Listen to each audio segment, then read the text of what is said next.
Naba abnai Adam. Mufassirin katika Jalalaini atuambia Mwenyezi Mungu Subhanahu wa Ta'ala amwambia Mtume sallallahu alaihi wasallam wasomee, watlu alaihim, wasomee. Wenye kusomewa nani? Na ummati Muhammad, wapashe habari iliyopita kutoka kwa Nabii Allah Adam alayhi salam. Naba bani Adam bilhaq, wapashe habari za vijana wa Nabii Allah Adam, ambao kwamba habari yenyewe ni sawa, ni ya kweli, si kwamba ni ngano tu za watu walioshiba ukanena tu siku moja alitokea fulani na fulani, lakini haina mashikwa. Kwa Mwenyezi Mungu Subhanahu wa Ta'ala akimwambia Mtume watlu alaihim naba bani Adam bilhaqi, kwamba kisa hiki kitakachokuelezwa ni kisa waqi, kimetokea kwa vijana wawili wa Nabii Allah Adam. Kwa hiyo Mtume sallallahu alaihi wasallam akuwa hayazaliwa ama hayatumilizwa. Kwa hiyo Mwenyezi Mungu amwambia wapashe habari ummati zako kwamba zama za hizo alipoombwa Nabii Allah Adam na Hawa kulitukia ama kulitokea tukio kama hili. Idh qarraba qurbana fatuqbila min ahadihima, pindi hawa bani Adam walipokurubisha ama walipotanguliza sadaka zao kwa Mwenyezi Mungu Subhanahu wa Ta'ala, fatuqbila min ahadihima, mmoja katika hawa vijana bani Adam naye ni Qabil na Habil, walipoeta zile sadaka zao, mmoja akatakabaliwa na mwingine asitakabaliwa, isipokelewe ile sadaka yake. Walam yatakabbal min al-akhar, ule mwingine ambao kwamba hakupokelewa sadaka yake akamwambia, qala la aqtulannaka, wewe kwa tukio kama hili basi nitakuua. Kwa nini sote tumetanguliza sadaka zetu, yangu na yako? Mbona yako imetakabaliwa, yangu haikutakabaliwa? Kwa hiyo radil fili yake akamwambia, basi mimi nitakuua wewe. Wewe umefanya khiana ama umepitisha kadhaa, ukawa wewe umefaulu, mimi sikufaulu.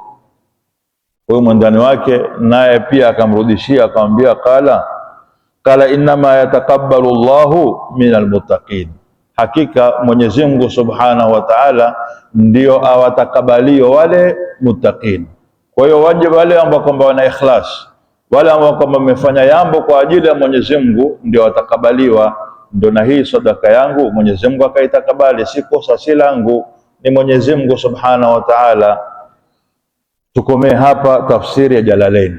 Sasa tuieleze kisa kama hiki ambacho kwamba kimetokea, ni ibra kwa hawa ambao kwamba walipita, na ni ibra kwetu sisi ambao kwamba tukijua kisa kama hiki, ima na sisi tuikenge, tuiepushe na mambo kama haya, au mtu asikurubie kamwe kama kufanya mambo kama haya. Ni kisa wake, ni kisa ambao kwamba Mwenyezi Mungu Subhanahu wa Ta'ala amekieleza na kuelezwa katika Qur'ani, hakuna mushkili.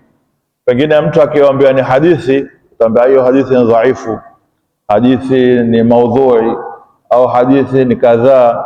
lakini Qur'ani hakuna dhaifu wala hakuna maudhui katika Qur'ani. Ni kisa Mwenyezi Mungu amsumulia Mtume alayhi salatu wasalam, na yeye kutuambia sisi ummati wake, na sisi tupate kuedheka.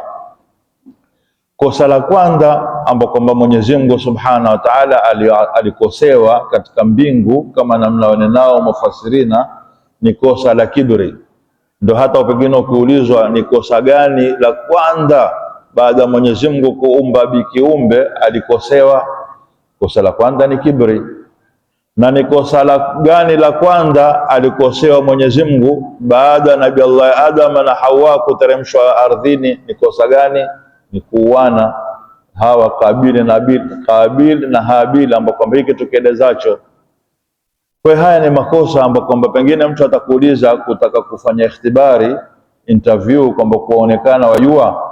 Ni kama hizi clip ambao kwamba tuziona watu zunguka barabarani, kuulizwa wewe na lako nani fulani, wewe ni Muislamu, wewe ni Muislamu, ala nisomea qul wallahu.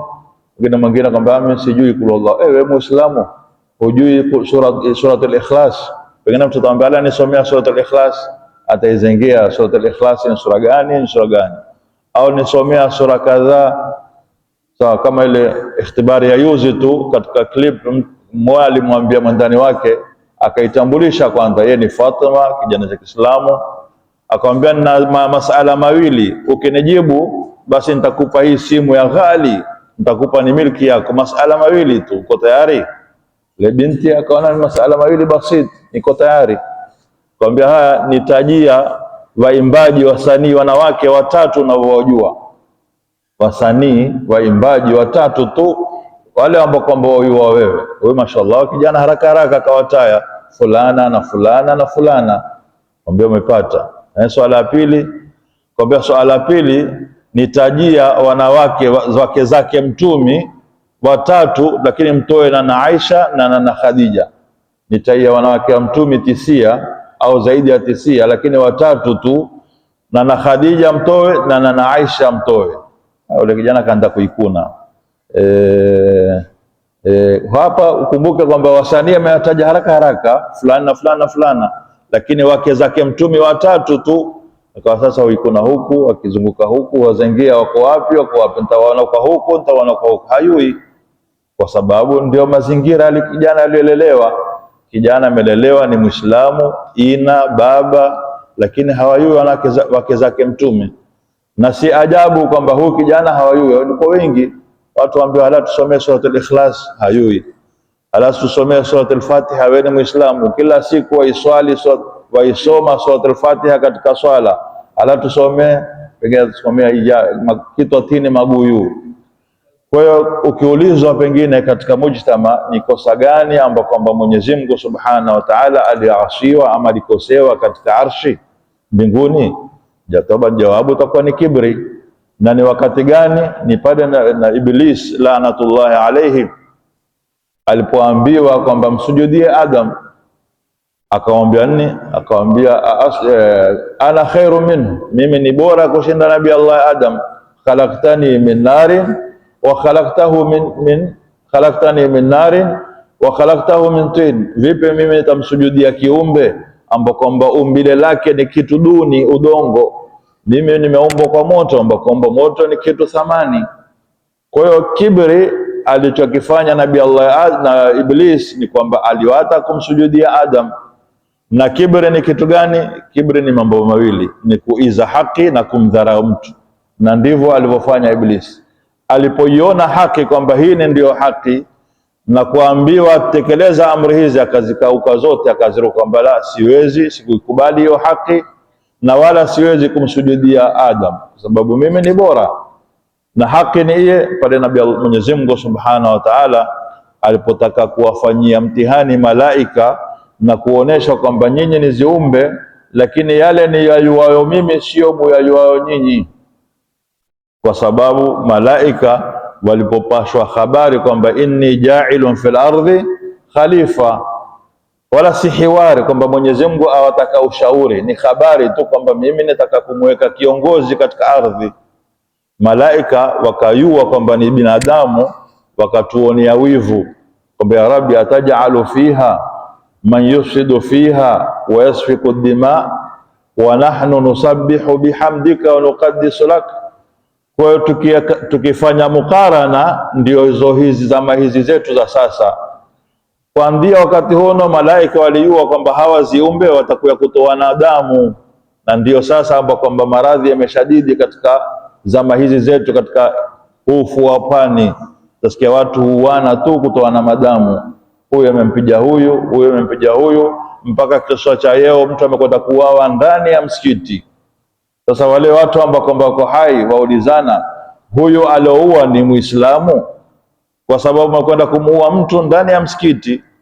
Je, na huyo alioua ni kama hao walikwenda kumuua Sayyidina Abubakar na Sayyidina Umar ndani ya msikiti, kina Wahshi na wengineo? Ni zitu ambao kwamba zilitabiriwa kutoka malaika kwamba ya Rabbi atajalu fiha man yufsidu fiha wa yasfiku dima wa nahnu nusabbihu bihamdika wa nuqaddisu lak. Sisi kwa nini hutupeke sisi katika ardhini? Sisi tukutakasa. Sisi ni wale ambao kwamba tuambiwa la ya'suna Allah ma amarahum wa yaf'aluna ma yumarun. Kwa nini badala kumpeka huyo mtakaye ukatupeka sisi? Tutakusikiza, tutakutii, tutafanya ibada. Lakini Mwenyezi Mungu akamwambia inni a'lamu ma la ta'lamun, mimi najua msiyajua nyinyi. Kisha kutaka kuthibitisha kwamba Mwenyezi Mungu ayua, akamfundia Adam maina ya zitu kadhaa na kadhaa na kadhaa. Faqala ya Adam ambiuhum bi asma'i haulai. Nabii Allah Adam akataya kadhaa kadhaa, kwamba haya nanyi malaika ni tajani zitu za hizi, wakashinda malaika. Nabii Allah Adam alipotaya akamwambia siliwaambia inni a'lamu ma la ta'lamun. Ndio Mwenyezi Mungu akawaamrisha malaika wamsujudie Adam, kwa sababu amewashinda na wameiona ile haki kwamba kweli huyu ametaya. Sisi tumeambiwa tutaje majina zetu, tumeshindwa. Huyu Nabii Allah Adam ametaya kadhaa na kadhaa na kadhaa, kwa tumeshindwa, ni haki. Kisha wakatekeleza ile amri ya Mwenyezi Mungu akasujudu, lakini Iblis ameiona haki na amemdharau Nabii Allah Adam kwamba siwezi kumsujudia huyu ambao kwamba ni kiumbe duni kunishinda mimi. Kwa ndio makosa ya kwanza aliyoasiwa Mwenyezi Mungu Subhanahu wa Ta'ala akiwa mbinguni. Na makosa ya pili baada ya kuteremshwa mbinguni Adam na Hawa ni haya ambayo kwamba tuyaeleza leo. Ndio Mwenyezi Mungu akamwambia Mtume sallallahu alaihi wasallam, watlu alaihim naba ibnai Adam, watolee habari ama wapashe habari, na habari Mwenyezi Mungu ni kweli. Bilhaqi idh qarraba qurbanan fatuqbila min ahadihima, moya katika hawa wawili ambao kwamba unao ni Qabil na Habil, walam yataqabbal min al-akhar qala la aqtulannaka qala innama yataqabbalu Allahu min al-muttaqin. Hii kisa ni kirefu na pengine itakuwa ndio darasa ya leo mzima kuifasiri aya hii, kueleza sababu ya hawa kuuana, au sababu kwamba mimi nitamwambia nitakuua, au ni sadaka gani ambayo kwamba walitanguliza. Ilikuwa iye ni darasa ambayo kwamba yataka nafasi ama wakataka wakati kuieleza, angalau mtu akiipita aya kama hii ni ayue tukio lake ni hili. Mwenyezi Mungu Subhanahu wa Ta'ala katika hikma yake utenda kazi wake ameutenda kazi, ameumba kwa ziumbe tofauti. Amemuumba Adam kwa udongo, amemuumba Iblisi kwa moto, amemuumba Nabii Allah Isa bila baba, amemuumba Mtume sallallahu alaihi wasallam kwa baba na mama. Kwa hiyo wale watu ambao kwamba unena kwamba Isa ni mwana wa Mungu au ni Mungu kwa sababu amezaliwa bila baba, sasa na huyu ambao kwamba ameumbwa bila baba bila mama ni Mungu gani? Au tutampa Mungu namba 1 na Mungu namba 2 badala kuna na Mungu Baba na Mungu Mwana na Roho Mtakatifu, na Adam tumpe namba naye ni Mungu kwa sababu ameumbwa bila baba bila mama. Mwenyezi Mungu Subhanahu wa Ta'ala utendakazi wake haupijui mfano. Kwa Mwenyezi Mungu alipomuumba Nabii Allah Adam na Hawa, kisha akajalia kutaka kuleta kizazi katika ardhi, na kizazi chenyewe kikaa kwa njia pia ya maajabu. Akwa Hawa akizaa kama namna nao tafsiri katika tafsiri Ibn Kathir, ukirudia akwa akizaa asubuhi na jioni, asubuhi huzaa pata mke na mume, na jioni huzaa pata mke na mume. Sasa hawa waliozaliwa wakati mmoja ni ndugu. So, mama ni ule ule Hawa, hawa wamezaliwa mke na mume asubuhi, na hawa mke na mume jioni. Kwa mume wa huku asubuhi ndio amuoao mke wa jioni, na mume wa jioni ndio humuoa mke wa asubuhi. Namna hiyo ndio Mwenyezi Mungu alijalia, na kawa huzaa kila siku. Si sasa watu huzaa, mwanamke huzaa kwa miezi 9 au kwa miezi 6. Hiyo siku kila siku, kama katika riwaya tuambia yeye akizaa mke na mume na jioni kuzaa mke na mume, kwamba hushinda kuku hazai mtaala na jioni, ama uzaa wale wenye kufuga kuku pengine siku 2 au siku moja, akizaa tazama mayai mawili basi mpaka baada 2 3, lakini huku uzaa asubuhi, asubuhi amezaa na leo usiku atazaa. Hiko ni hikma, utendakazi wa Mwenyezi Mungu Subhanahu wa Ta'ala. Kwa ikawa kuoana kwao ama ndugu ni hawa waliozaliwa pamoja. Hawa waliozaliwa tofauti ya masaa si ndugu, na kawa mweza huyu kumuoa huyu na wa huku kumuoa huku. Sasa ikaya baina Kabil na Habil, huyu waliozaliwa pamoja ndugu yake mwanamke ni mzuri, ule aliozaliwa jioni si mzuri. Ikaanza kuingia hasad na hikdi na bughdha. Itakuwa vipi mimi niende muoe mwanamke ule ambao kwamba si mzuri kimandhar, huyu ayekumuoa huyu ndugu yangu ambao kwamba tumezaliwa pamoja mzuri, kwa la mimi sitaki, mimi nitamuoa huyu na huyu amuoe huyu alizaliwa naye. La, huyo kana ndi sheria, ndio sheria iliwekwa. Mimi huyu ni ndugu yangu, siwezi kumuoa. Mimi nitamuoa huyu ndugu yako na wewe utamuoa huyu. Hapa ndipo ilipopatikana hasad na hikdi na chuki, kuonekana kwamba huyu amepata kitu kizuri, mimi sikupata kitu kizuri. Na hizi ndio ndio matatizo yaliyoko sasa ulimwenguni. Kila mmoja huwa akimhusudu mwandani wake. Ndio sheria Mtume sallallahu alaihi wasallam atuambia, jaribuni kusita zile zitu zenu, fa inna likulli dhi ni'matin mahsudu. Ukiwa umeneemeka, umepata kitu kizuri, kijaribu kukihifadhi, kukisitiri, kwa sababu mwandani wako hana neema kama ile ama hakupata. Kwa hiyo akipita na akiona atakuhusudu, na mwisho wake pengine utafanya maradhi ya matumbo, utaendesha. Hiyo ndio masababu ya kufa kwako. Ndio mpaka tukapiga mfano, mtu akienda sokoni, umepata kitoweo, umenunua nyama, samaki, jaribu kuhifadhi kwenye mfuko, mwingine asione kile chote kitakuwa, kwa sababu kuna mwingine hajapata chakula. Wewe angalau sio unataka kitoweo, kununua kitoweo ndio kula. Kuna mwingine hata na unga wa sima bado hajapata. Sasa akikuona na kitoweo atakuhusudu, angalia fulani mashallah, yeo anataka kupiga sima yake na samaki, anataka kupiga pilau yake na nyama kadhaa, atahusudu. Pengine anaweza kwenda kuipika ile nyama, ndio ikawa sababu ya kifo chako. Ndio tukamwambia tuisite ile neema, fa inna likulli dhi ni'matin mahsudu. Na pia Mtume sallallahu alaihi wasallam atuambia, wala tamuddanna ainaka ila ma mata'na bihi, mpaka mwisho wa aya. Tosheka na kile ambacho kwamba Mwenyezi Mungu amekupa. Mwenyezi Mungu amekupa upate shilingi 100, alhamdulillah 100. Mwenyezi Mungu amekujalia upate 1000, alhamdulillah. Usimtamanie mwandani wako, ile ni neema ambayo kwamba Mwenyezi Mungu amempa yeye, hakukupa wewe. Kwa matatizo kama haya, kule kuhusudiana na kuoneana na wivu, ndio ilipatikana makosa haya ya Kabili na Habili. Sasa ikawa hawa hawataki kuoana kama namna tulivyonena, ikawa lazima huyu wa huku amuoe yeye na ule amuoe yeye ndugu yake. Huyu bwana akamwambia, Habili akamwambia nitakuua. Huyu Kabil na Habil akamwambia utaniua, nimefanya kitu gani? Yule akamwambia kwa sababu hutaki ni muoe ndugu yako, mimi ni muoe huyo na wewe muoe huyu. Akamwambia basi ikiwa utaniua, wala mimi utaniua, mimi sitakuua wewe, mimi inni akhafullah rabbal alamin.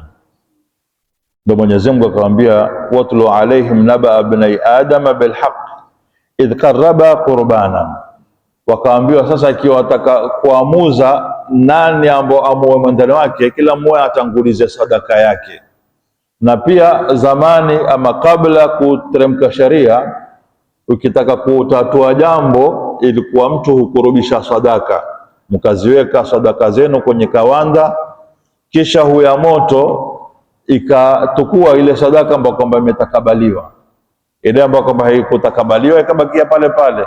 Hii ndio sharia kabla ya kutumilizwa mitume. Sasa hawa mufassirina watuambia Kabil akwa yeye ni mtunga hayawani na Habil akwa ni mkulima. Huyu Habil akaita mbuzi wake ama kondo wake mzuri mnono kadhaa, sifa za kutamanika.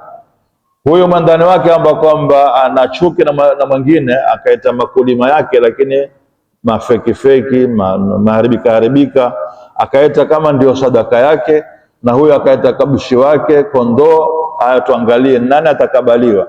Kwa hiyo ule atakaye kutakabaliwa ndio atamuoa ule mwandani wake. Ni kama mifano tupiga nazo siku hizi, hufanywa kura.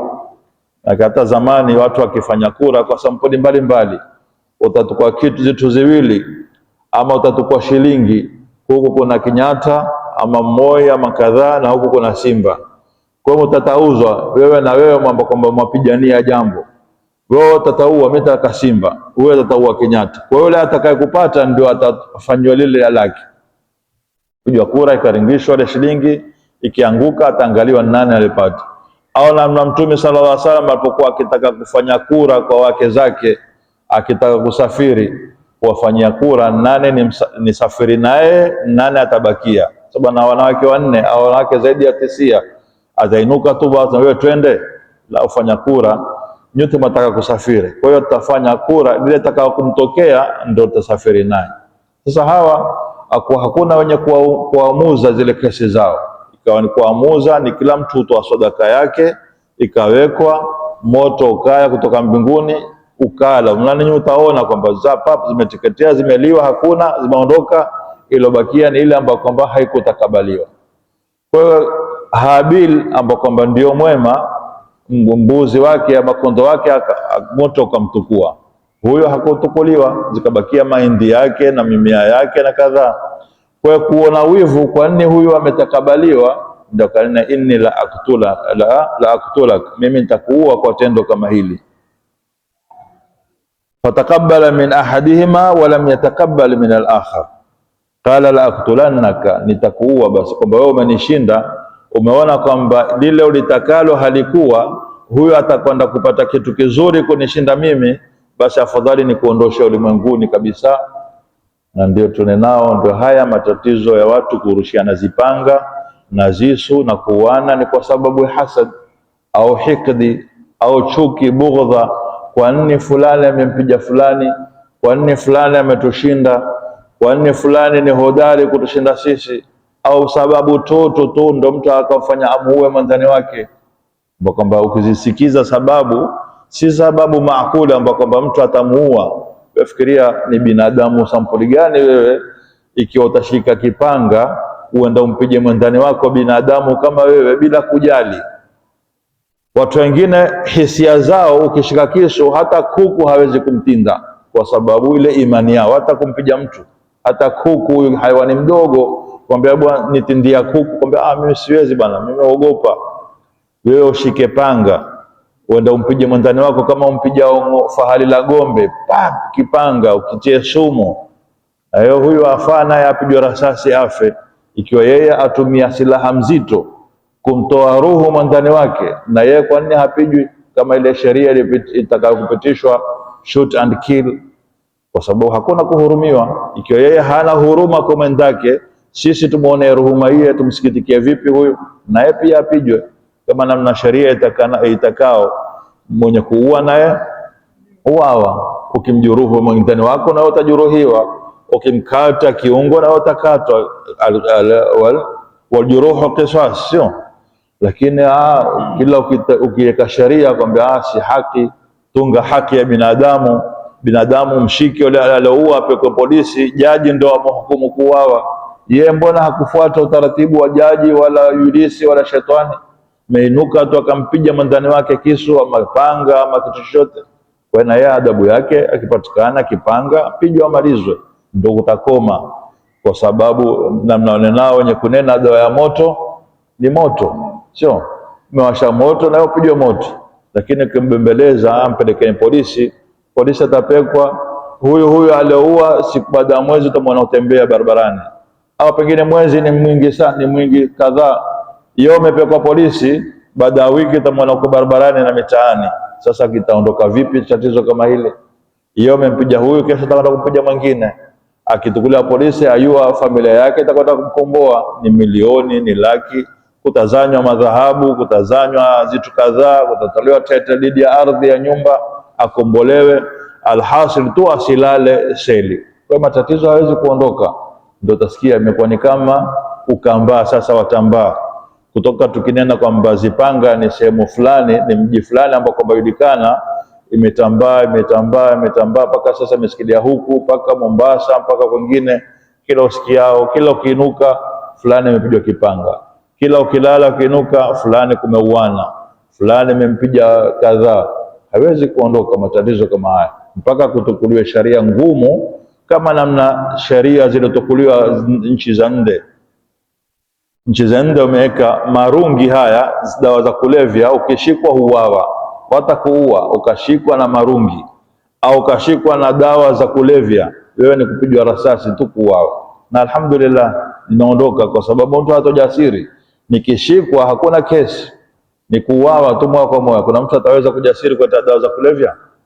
Au kama hapa nchi jirani zetu wameweka sharia, mtu akizini na mwanamke, ule mzinifu hafungwi wala hapoi pesa, ukatwa tu ile silaha yake. Si wewe ndio mfanya kidume?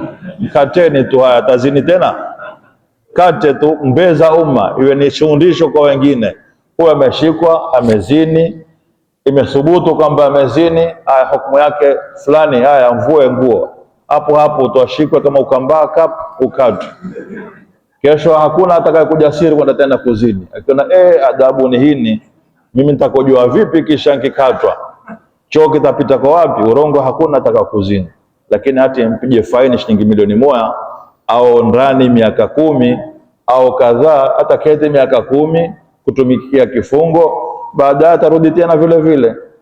Lakini ikitukuliwa hukumu kali, ndio haya matatizo yataondoka. Yeo tu mwandani wetu pengine kesho asubuhi uzikwa, ama ni leo usiku Kurasini azikwa, amepigwa panga ndani ya msikiti, na sababu hazijulikani sababu gani, na mwenyewe atashikwa, wazazi tatoa pesa, kesho kutu tamwona amerudi kwao. Sasa wale ambao kwamba aliuliwa mtu wao yeo, watatukua nao kisasi. Huyu ameua mtu wetu, mko kaburini, yeye utembea na atatoka mwingine naye katika familia yale waliouawa alipiza kisasi naye amuue. Au akiwa hatauawa huyu alioua, atauawa babake, mamake, ndugu yake. Sababu nini? Ni huyu amemuua ndugu yetu, na sisi tutamuua ndugu yetu ama tutamuua yeye. Sasa itakuwa ni ukambaa, ni maradhi ambayo kwamba yatambaa, kama namna tulionena alikuwa ni zisiwani kwa sifa ama, sasa imekuwa ni hapa kwetu. Sababu nini? Mitaa. Mtu wa Gadeni hafai kwenda Mkomani, na mtu wa Komani akionekana Gadeni naye atapigwa. Tena sio kupigwa kwa bakora, upigwe kwa mapanga. Zamani ngawa mtu atakupiga na bakora basi utaumia, utauguza jeraha, imekwisha. Lakini kijana paka kwa mapanga kwa zishi. Ndio Mwenyezi Mungu Subhanahu wa Ta'ala atuambia, watlu alaihim naba ibni adama bilhaqqi idh qarraba qurbana fatuqbila min ahadihima wa lam yataqabbal min al-akhar. Huyu alipoona kwamba sadaka yake haikutakabaliwa, basi ni yeye ndo aliyojasiri kwamba la aqtulannaka, nitakuua nikuue, sio umetakabaliwa, basi na mimi nitakuona, nitakuonesha. Qala innama yataqabbalu Allahu min almuttaqin. Sasa baada kutia dhamiria kwamba nitamuua, na hakuna ayuwao masala kuwana, ndio mara ya kwanza Habil na Habil, Iblisi laanatullahi alayhi akawabadilisha, akamuonesha huyu Habil namna kumuua mandani wake. Huyu tumenena Habil akuwa ni mfugaji. Wakati baada ya siku zimepita, mwenye anda kazini kwake, huyu Iblisi akamkumbusha huyo, wewe usinena utamuua huyo, sasa mpatilize huyo, amekuja huku mahali faragha. Akamwambia nikimuua, kuua ni nini? Akamwambia kuua, ukimuua utakuwa huyo hali tena hani wala hana harakati nyingine, sababu hayui kuuana, ndio kitendo cha kwanza. Sasa nimuue vipi? Huyo Ibilisi akamtukua hayawani, akawa amelala kwenye jiwe kwenye jabali, akatukua jiwe lingine akamrushia, pap, ule hayawani akafa. Akamwambia na wewe fanya kama namna hii. Afundishwa Habil kumpija Kabil, naye Kabil maina matatizo haya, akatukua jiwe naye akampija mwandani wake. Hapo mpija yule akamalizika harakati, kaukizia kimwa, sasa huyu mbona hainuki tena, tunzetu nyumbani, sababu ni ndugu ambao huyo ameshakufa, hawezi tena kula, hawezi tena kunwa, hawezi tena kufanya harakati yote. Ibilisi huko ameshatekeleza lile lake, mbio akarudi kwa mamake kumwambia Hawa, zijana zako mmoja amemuua mwandani wake. Mama naye akauliza kuua nini? Nini maana kufa? Kwamba kufa ni kwamba hatokula tena wala hatorudi tena huko nyumbani, ameshabakia huko. Hawa kwa tafsiri na maelezo ya mufassirina katika Ibn Kathir anena ndio kiswa cha kwanza pia mwanamke kusikitika na kulia. Hawa akalia mpaka Nabii Allah Adam kurudi. Nabii Allah Adam kurudi, mwanamke wake hulia, kwamba wewe hulilia kitu gani? Mbona haya mambo yafanyao ni mapia, hatuyajui sisi? Na huyu naye akamuelezea kisha kilichotokea kwamba fulani amemuua fulani. Sasa kumuua kwamba hatunaye tena, hana tena harakati, hawezi kuya kwetu sisi kuketi na yeye.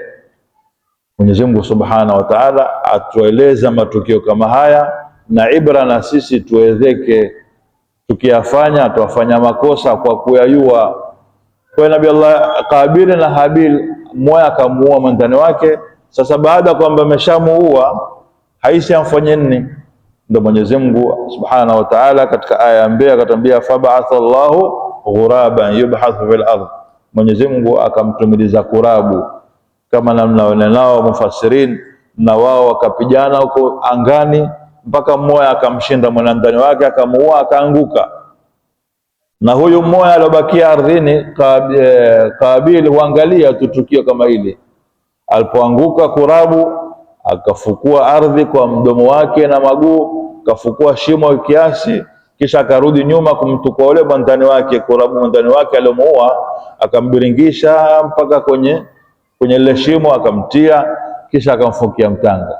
Kwa binadamu twapata mafundisho ama twafundishwa na hayawani, na si ajabu kufundishwa na hayawani au kufundishwa na kiumbe chochote ambao kwamba ni duni ya kurabu.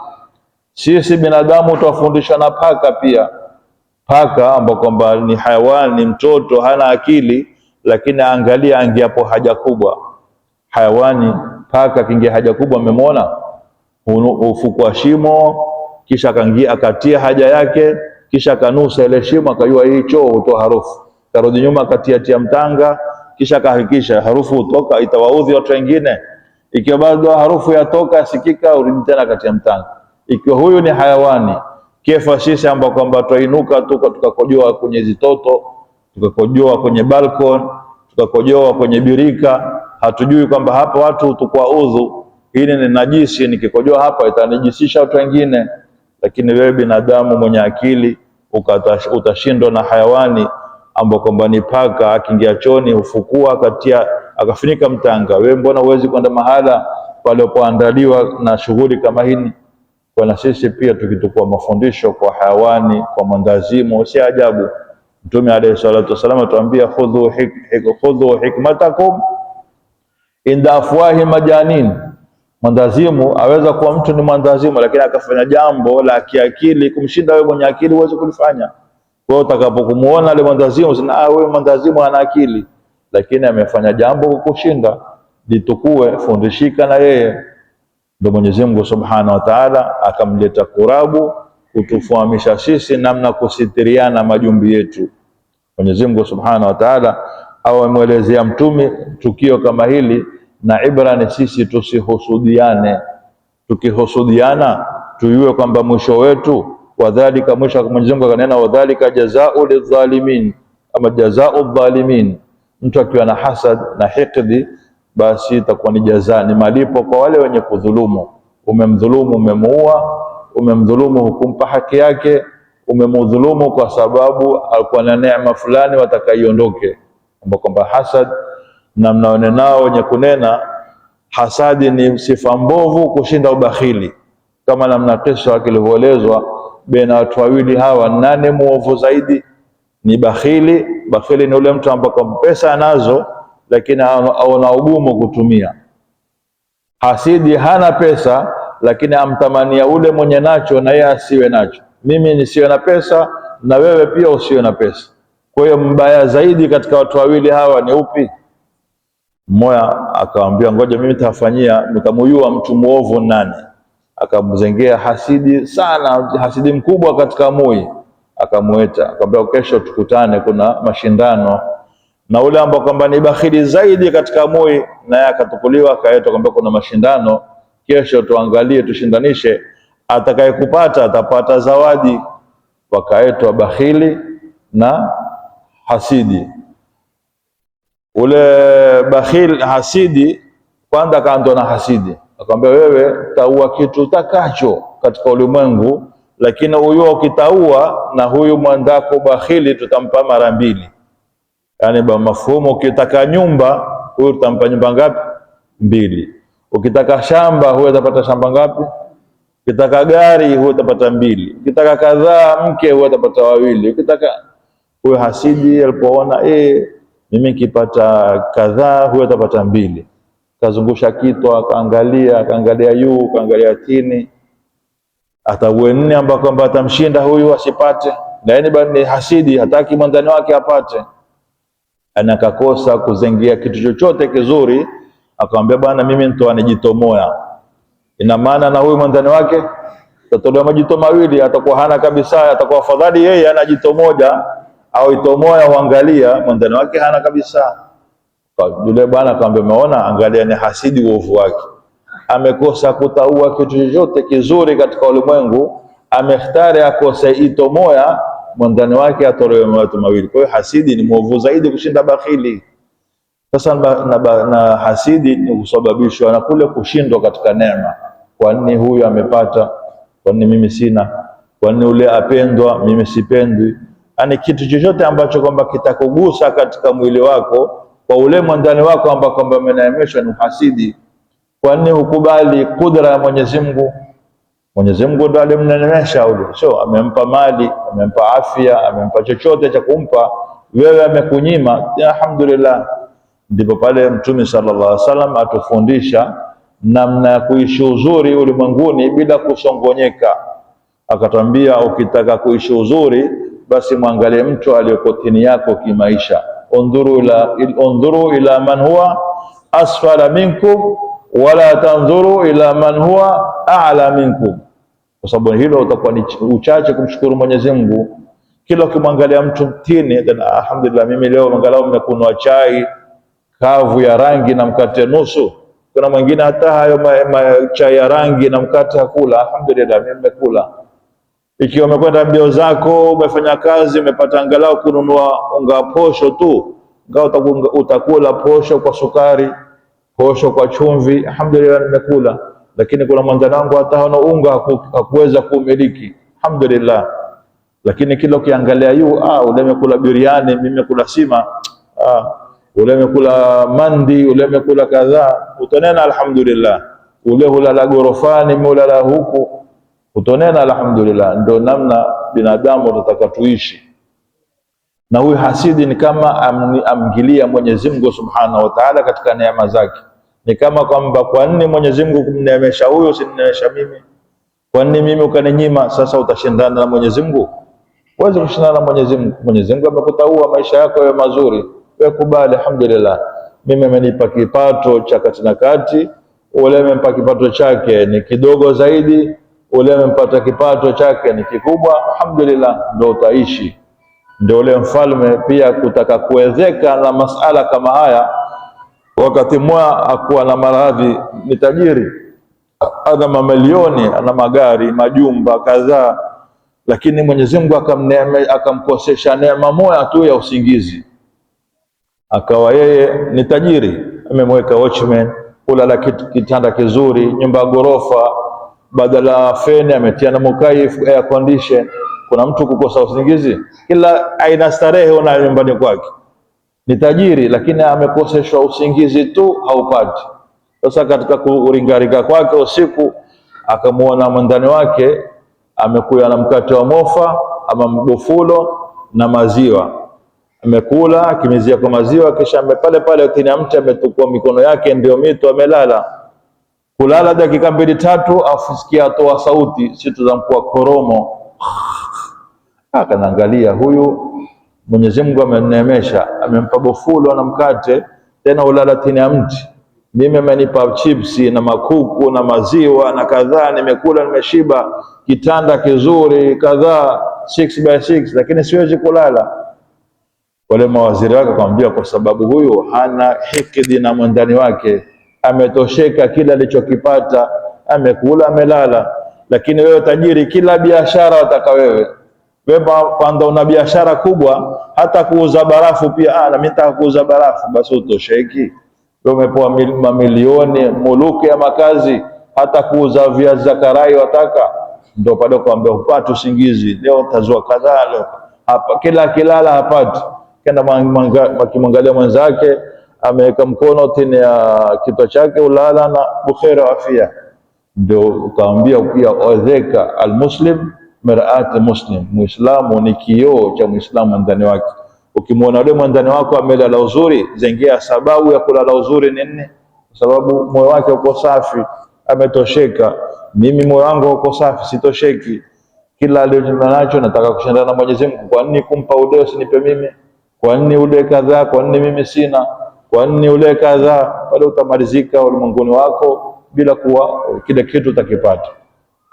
Kwa kama tunanena ni kisa ambao kwamba chatakuwa nyakati na bado wakati umekoma, lakini kisa Mwenyezi Mungu aendelea kutueleza, inni uridu an tabua biithmi wa ismuka fatakuna min ashabin nari wa dhalika jazaa'u dhalimin. Inshallah Mwenyezi Mungu atupe afya na uzima. Jumatano litakalokuya, ikiwa tuko hai, mwenye kutafsiri ataendelea hapa aya 29 inenayo, inni uridu an tabua biithmi wa ithmuka fatakuna min ashabin nari. Na haya ndio malipo jazaa'u dhalimin, malipo ya mtu mwenye kudhulumu na mwenye kuua na mwenye kufanya hikdi na hasad, basi ndio malipo yao, ataingia motoni. Mwenyezi Mungu atulinde na moto inshallah, atupe mazuri kesho akhira, atupe fi dunya hasana wa fil akhirati hasana wa qina adhaban nar. Wallahu wa rasuluhu a'lam. يا رب لك الحمد كما ينبغي لجلال وجهك ولعظيم سلطانك. في اللقاء الماضي كان الحديث أو الآيات السابقة كانت تتكلم أو تتحدث عن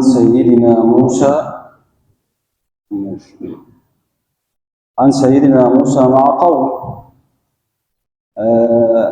حيث أنه قال في كتابه الكريم: واذكروا نعمة الله عليكم، أن سيدنا موسى عليه السلام كان يذكر قومه بأن الله سبحانه وتعالى أنعم عليهم، وهم بنو إسرائيل.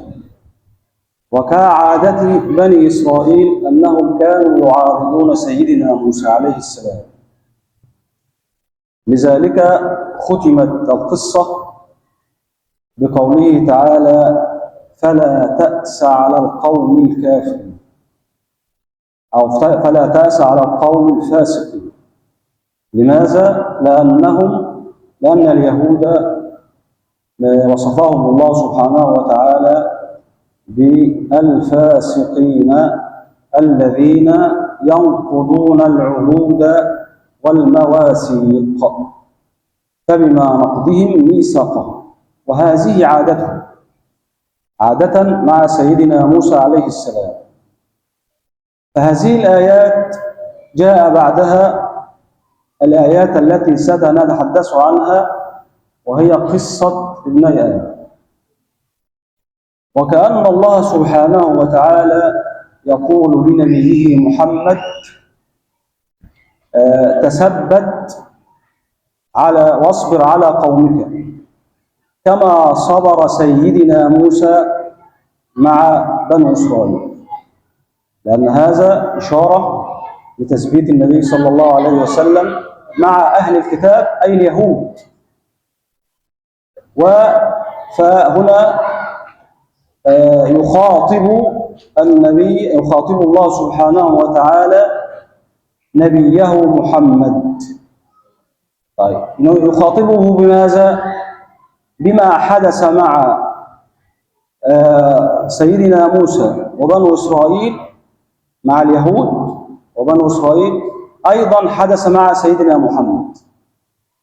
فكأنه يقول له ما حدث لك أو ما سيحدث لك كظلم ابني آدم لأحدهما، وقتل أو مثل ما حدث مع قتل أو قصة ابني آدم، حيث أنه قتل أحدهما الآخر. فالآيات الكريمات تبدأ بقوله تعالى: واتل عليهم نبأ ابني آدم. الخطاب موجه لمن؟ لسيدنا محمد. واتل أي قص عليهم أو اقرأ عليهم، لأن كلمة تتلو مأخوذة من التلاوة، وهي تلاوة القرآن. أي يا محمد اتل عليهم هذه الآيات الكريمة، القرآن الكريم، التي تتحدث عن قصة ابني آدم. وهذا أمر من الله سبحانه وتعالى لسيدنا محمد: واتل عليهم نبأ ابني آدم بالحق. كلمة نبأ معناها الخبر العظيم أو الخبر الشديد، الذي فيه الخبر العظيم الشأن، يعني له شأن.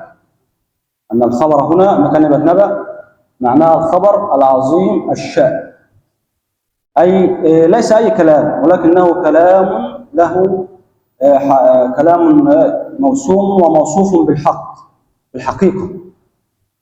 نبأ ابني آدم بالحق، أي يتلو عليهم قصة ابني آدم بالحق.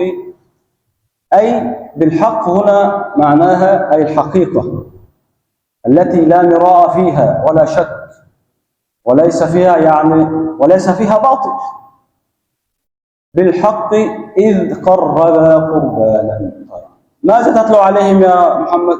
أي اقرأ عليهم ماذا حدث لابني آدم؟ أنهم كل واحد منهما قربا قربانا لله سبحانه وتعالى. في هذا الزمن الذي كان فيه ابني آدم، أنه كان من شأن الرجل أنه كان يقدم قربانا، يعني تقربا لله سبحانه وتعالى. ومعنى القربان هنا أو التقرب تشمل الزكاة والذبائح والصدقات. هذا كان في عهد آدم إذ قربا قربانا. طيب، القربان هنا يعني أن أحدهما ابني آدم ماذا قدم؟ فكان من شأن الرجل كما قلنا أنه يقدم قربانا تقربا لله سبحانه وتعالى. فكان كل واحد منهما وهم جالسون قال أحدهما للآخر: نقرب قربانا لله سبحانه وتعالى. فالاثنين قدم قربانا. الأول اللي هو قابيل كان يعمل أو كان صاحب زرع. قابيل كان يعمل بالزراعة، يعني كان يزرع وهكذا. فقدم قربانه الذي قدم زرعا مما عنده. وهابيل كان يعمل أو كان صاحب غنم، يعني كان يعمل برعي الأغنام. ما الفرق بين ذلك وذلك؟ لماذا تقبل من هذا ولم يتقبل من الآخر؟ عندما قدم قابيل القربان كانت نفسه غير راضية بما قدمه. يعني عندما كان يعمل بالزراعة وعندما قدم القربان نازل الزراعة سنبلة أو حزمة من السنبل، قمح يعني، ولكنه كان نباتا ضارا، كان يضر بالإنسان. طب لماذا؟ لأنه كانت نفسه غير راضية به، إنما يتقبل الله من المتقين. ويا أيها الذين آمنوا أنفقوا من طيبات ما كسبتم، يعني لابد على الإنسان إذا أنفق لابد أن ينفق مما تطيب به نفسه، لابد أن تكون نفسه راضية عما يقدمه. فقدم قابيل قربانه حزمة من الزرع، ولكنه كان زرعا رديئا وكان يضر بالإنسان، يعني من أسوأ ما قدمه، من أسوأ الزرع. اختار زرعا رديئا غير طيب وقدمه. أما هابيل صاحب الغنم فقدم كبشا سمينا. لماذا؟ لأنه نفسه راضية به. فتقبل من هابيل ولم يتقبل من قابيل. فطبعا هنا قال قابيل لهابيل: أتمشي بين الناس والناس يقولون تقبل منك ولم يتقبل مني؟ فمن هنا نشأ الحسد، وتوعد لأخاه هابيل القتل. نشأ الحسد والبغضاء والكراهية، هذا يتقبل منك ولم يتقبل مني، فمن هنا نشأت البغضاء والكراهية وتوعده بالقتل. فقال، وكان في هذا الوقت أيضا كان علامة القبول أن الله سبحانه وتعالى كان يرسل من السماء نارا. فعلامة القبول أن النار كانت تأكل ما يتقبل، يعني الذي تقبل منه الكبش النار أكلته، فهذا علامة على القبول. وصاحب الزرع قابيل الذي قدم زرعا رديئا غير طيب، فالنار أتت عنه ولم تكن. فهذه رواية يعني، وهذا ما قيل المفسرون قالوا في هذا ما قاله المفسرون. فتقبل من أحدهما ولم يتقبل من الآخر. قال قابيل: لأقتلنك، أي توعده بالقتل، توعده، وليس قال أنه قتله مباشرة، ولكنه توعده شيئا فشيئا، وكان يظلمه. وقيل أن قابيل كان أشد منه قوة، كان أشد من هابيل قوة، وكان يظلمه. ولكن في الحقيقة أن هابيل كان يستسلم، كان مستسلما له، ولم يدافع عن نفسه، ولأنه كان طبعا حتى يجازى في الآخرة، لأنه قبل الظلم ولم يقابل السيئة بالسيئة. إذ قربا قربانا فتقبل من أحدهما ولم يتقبل من الآخر قال: لأقتلنك. قال: إنما يتقبل الله من المتقين، أي أن الله سبحانه وتعالى يتقبل من الإنسان الذي يتقي الله سبحانه وتعالى. طيب، بعد ذلك قال، يقول له هابيل أيضا، يقول لقابيل: لئن بسطت إلي يدك لتقتلني ما أنا ببسط يدي إليك. ما معنى ذلك؟ أي لئن بسطت، أي قصدت قتلي وبدأت بقتلي، لأنها كان هناك مقدمات الاعتداء عليه مباشرة. فهو معنى أنه يقول لئن بسطت، أي تقدمت بقتلي وبسطت يدك لقتلي، ما أنا بباسط يدي إليك لأقتلك، أي أنا قاصدا الدفاع عن نفسي فقط وسأجازى في الآخرة. معنى ذلك أنه استسلم كما قلنا، وأنه راضي بالظلم. هكذا: لئن بسطت إلي يدك لتقتلني ما أنا بباسط يدي إليك لأقتلك. وهذه طبعا كما قلنا أنها حادثة أو حالة أول قتل في البشرية. لذلك اختلف عندما قال: واتلو عليه ابن أبناء آدم، اختلف في ابناء آدم. هناك من قال أنهم من بني إسرائيل لأنهم من ذرية آدم، لأننا كلنا من ذرية من؟ آدم. فقيل هناك رأي قيل أن قابيل وهابيل من ذريته من بني إسرائيل، وقيل أنهما اختلفا أو من غير بني إسرائيل. قال ولكن الرأي الصحيح أنهما من ذريتها، يعني من ابني آدم، أي من صلب آدم، وأنهما أول ولدين لآدم. وهناك حديث بالدليل أن النبي صلى الله عليه وسلم، يعني الدليل على أنهما من صلب آدم ليسوا من بني إسرائيل. الدليل على ذلك أنه جاء في الحديث عن النبي صلى الله عليه وسلم: ما من نفس تقتل أو ما من نفس تقتل ظلما إلا وكان على بني آدم إلا وكان على ابن آدم الأول كفل منها، يعني قسط أو جزء من هذا الذنب. طب لماذا؟ لأنه هو الذي أول واحد سن القتل في البشرية. من سن سنة حسنة فعليه أجرها، ومن أجر من عمل بها، ومن سن سنة سيئة فعليه وزره ومن عمل وزر من عمل بها.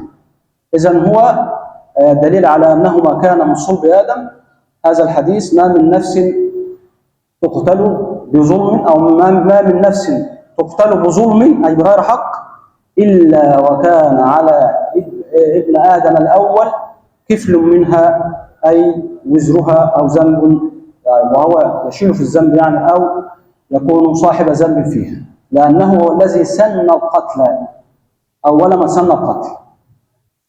لئن بسطت إلي يدك تقتلني ما أنا بباسط يدي إليك لأقتلك، أي أنا أريد الدفاع فقط ولا أقتلك، إن قتلتني لا أقتلك. ما أنا بباسط يدي إليك لأقتلك إني أخاف الله رب العالمين. يعني أنا أخاف من الله سبحانه وتعالى، لأن الخوف مترتب على التقوى. فهو قال في البداية قال إنما يتقبل الله من المتقين، وهنا قال الخوف، والاثنين مرتبطان ببعض. الخوف نتيجة للتقوى. إني أخاف الله رب العالمين إني أريد أن تبوء باسمي واسمك فتكون من أصحاب النار. أريد أن تبوء باسمي واسمك. طب هنا قال الاسم هو معناه الذنب، فلماذا قال اسمي واسمك مع أن هابيل لم يبدأ بالقتل ولم يعتدي عليه؟ فالمراد من الآية هنا أن تبوء باسمي واسمك أي ترجع بذنب قتلي أولا أنه قتله، والذنب الثاني هو عدم قبوله القربان من الله سبحانه وتعالى. هذين الاسمين: أن تبوء باسمي واسمك فتكون من أصحاب النار وذلك جزاء الظالم. وكلمة أصحاب النار هنا تدل على أنهم كانوا مكلفين بالوعد والوعيد، يعني كانوا يعرفون الجنة والنار، أنهم كانوا مكلفين من الله سبحانه وتعالى. وذلك جزاء الظالمين، أي إذا كنت من أصحاب النار فهذا هو جزاء من يظلم ومن يعتدي. وذلك جزاء الظالمين، فطوعت له نفسه قتل أخيه فقتله فأصبح من الخاسرين. طوعت هنا يعني سهلت له نفسه، وطوعته نفسه لأن النفس أمارة بالسوء، فطوعت له نفسه قتل أخيه فقتله، أي الفاء هنا للسببية، فكان سبب هذا أنه قتله فأصبح من الخاسرين. هذا والله تعالى أعلى وأعلم، وبالله التوفيق.